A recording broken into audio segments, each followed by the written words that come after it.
First shot Vadivelan வச்சு தான். நீங்க அந்த இட்லிக்கு சட்னி கிட்னி தான் இருக்குன்னு சொல்ற சீன் வந்து கும்பிட்டு திரும்பாரு.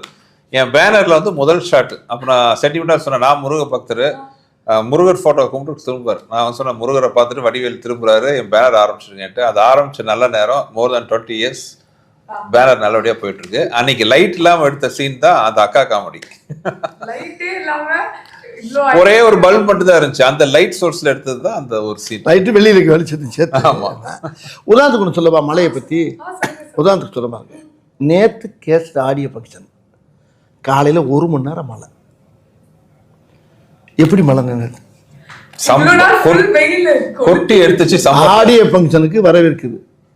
ஒரு 1.5 மணி நேரம் நாங்கள் எல்லாரும் பயந்துட்டோம். இன்னும் ஆடியோ ஃபங்க்ஷன் என்ன இப்படி பெய்யுது, நாங்கள் எல்லாருக்கும் பெய்யுமா பார்த்தா காலையில் ஒரு மழை அடித்தா அங்கே இடமே குழு குழுன்னு ஆகி போய் இந்த படத்துடைய தயாரிப்பாளர் ஐயா அவரே சொல்கிறார்,